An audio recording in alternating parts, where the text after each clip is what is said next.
Hoy!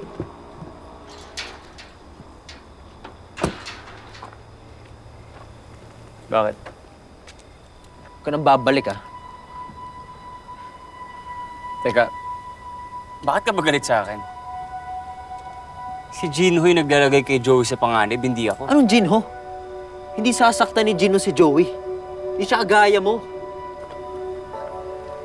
Ano? Ang bilis mo nun makalimot. Di ba nireject mo si Joey? Ano, wala lang siya. Biglang concerned ka na.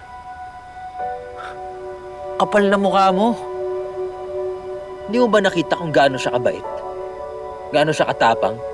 Gaano siya kaganda? Ano ka, bulag? Manhid? Swerte mo na nga na ikaw ang pinili eh.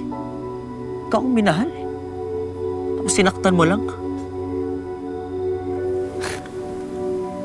So, ito pala yung issue mo. Na ako yung pinili, Oo! hindi ikaw. Dahil kung ako yun, hindi ko siya papaiyakin. Hindi ko siya sasaktan. Ibibigay ko sa kanya yung treatment na deserve niya. Mamahalin ko siya. Okay. Teka, pero don't you think this is pointless? Kasi habang nagtatalo tayo, habang ganyan ka sa akin, iba yung lalaking kasama niya.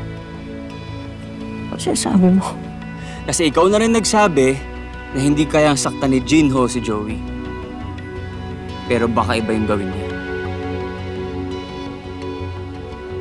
Huwag mo kakalimutan, may gusto si Jinho kay Joey. Now I get it.